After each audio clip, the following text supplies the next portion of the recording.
সুপ্রিয় এইচএসসি পরীক্ষার্থীবৃন্দ, আশা করি তোমরা ভালো আছো। আজকে তোমাদের গ্রামার অংশের special use of phrases and word এই অংশের 3টা বিষয় নিয়ে আলোচনা করব। শুরুতেই হোয়াট ডাজ লুক লাইক এই বিষয়টা নিয়ে আলোচনা করা যাক।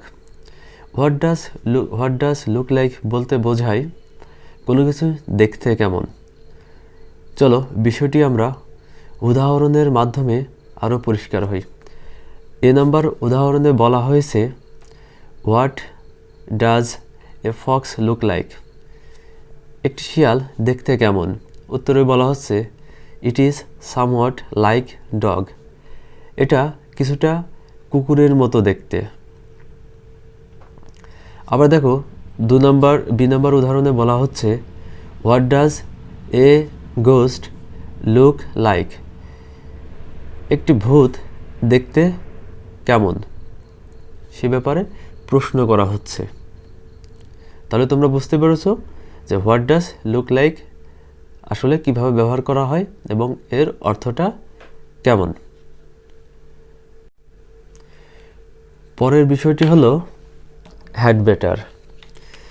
হ্যাড বেটার মানে হলো কাঙ্ক্ষিত কোনো কাজ করা অথবা কোনো সময় কোন কাজটা করলে বুদ্ধিমানের হবে সে বিষয়টা বোঝাতে হ্যাড বেটার ব্যবহার করা হয়। অর্থাৎ কোন সময় কোন কাজটা কাঙ্ক্ষিত এবং কোন কাজটা কোন সময় বুদ্ধিমানের কাজ হবে সেটা বোঝাতে হ্যাড বেটার ব্যবহার করা হয়। হ্যাড বেটার এর পরে ভার্বের 1 নম্বর রূপ বসে, মানে ভার্বের বেস ফর্ম। এখানে যেমন ভার্বের বেস ফর্ম স্টার্ট, ঠিক এই সব জায়গায় হ্যাড বেটারের পরে ভার্বের বেস ফর্ম হ্যাড বেটার ব্যবহার করা হয়। এখানে উদাহরণের মাধ্যমে চলো বিষয়টা আরও পরিষ্কার হওয়া যাক। নম্বর উদাহরণে বলা হয়েছে you have failed in the test examination, তুমি টেস্ট পরীক্ষায় ফেল করেছো। তাহলে তোমার জন্য এখন কাঙ্ক্ষিত বা বুদ্ধিমানের কাজ কী হবে? You had better start reading attentively from today, আজ থেকেই তোমার মনোযোগ সহকারে পড়া তোমার কাঙ্ক্ষিত কাজ হবে অথবা বুদ্ধিমানের কাজ হবে। বি নম্বর উদাহরণে বলা হচ্ছে ইট মেই রেইন টুডে, আজকে বৃষ্টি হতে পারে। তাহলে পারে তোমার বুদ্ধিমানের কাজ বা তোমার বুদ্ধিমানের কাজ কি হবে বা কাঙ্ক্ষিত কাজ কি হবে? You had better reach home earlier, কারণ তুমি যদি তাড়াতাড়ি স্বাভাবিক সময়ের আগে যদি তুমি বাড়িতে যাওয়ার প্রস্তুতি না নাও, বৃষ্টির মধ্যে তুমি আটকা পড়ে যেতে পারো এবং ফলে তোমার বাড়ি যেতে বিঘ্ন ঘটতে পারে অথবা দেরি হতে পারে এবং সম্ভাব্য বিপদের মুখোমুখি তুমি হতে পারো। এই জন্য তোমার এই সময়ে এই বৃষ্টি হওয়ার সম্ভাবনার কথা চিন্তা করে এই সময় তোমার কাঙ্ক্ষিত বা বুদ্ধিমানের কাজ হবে you had better reach home earlier, তোমার বাড়িতে তাড়াতাড়ি পৌঁছানো তোমার কাঙ্ক্ষিত বা বুদ্ধিমানের কাজ হবে। Have to, has to, had to, not have to, ঘটা দরকার নয়। যখন হ্যাভ টু, হ্যাজ টু বা হ্যাড টু এর সঙ্গে নেগেটিভ সাহায্যকারী ভার্ব অর্থাৎ ডু নট, ডিড নট বা ডাজ নট থাকে, তখন সেই বিষয়টা ঐচ্ছিক হয়। সে বিষয়টা করলেও করতে পারে ব্যক্তি, না চাইলেও নাও করতে পারে, সেখানে বাধ্যকতা থাকে না। কিন্তু যখন এইগুলা অ্যাফার্মেটিভ আকারে থাকে তখন সেটা অনেকটা বাধ্যবাধকতা থাকে, সেটা ঘটার দরকার হয়। কারণ সেই ঘটনা না ঘটলে বা না ঘটালে সম্ভাব্য সমস্যার সম্মুখীন হতে পারে। এই জন্য ওই বিষয়টিগুলা ঘটার দরকার। যখন have to, has to, had to affirmative আকারে থাকে তখন বাধ্যকতার বিষয়টা প্রকাশ করা হয় have to, has to, had to দিয়ে।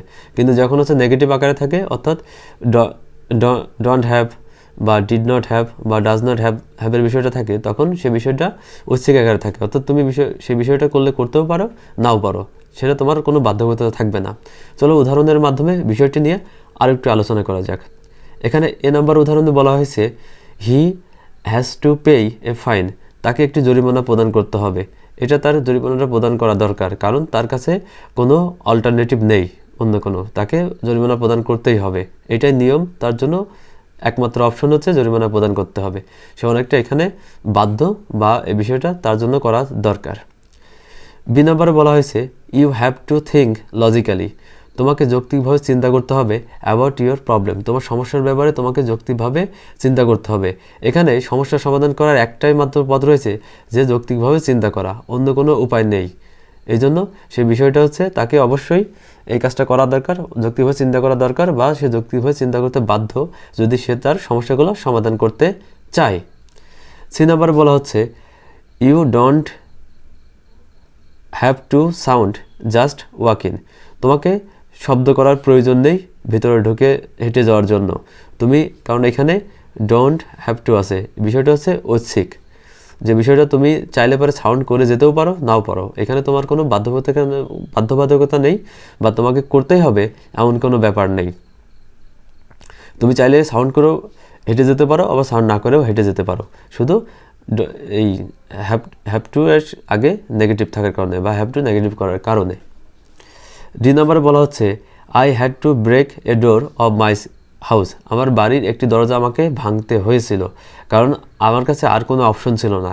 এটা এমন হতে পারে যে বাড়ির দরজার সঙ্গে যে দরজার কেউ হয়তো বা ভিতর থেকে আটকে রেখেছিল, তাকে বাড়ির মালিককে বা অন্য কেউ ভিতরে ঢুকতে হবে, কিন্তু সেই দরজা ভাঙা ছাড়া আর কোনো তার কাছে অপশন ছিল না, এজন্য তাকে দরজা ভাঙতে হয়েছিল। আজ এই পর্যন্ত, তোমরা সবাই ভালো থেকো।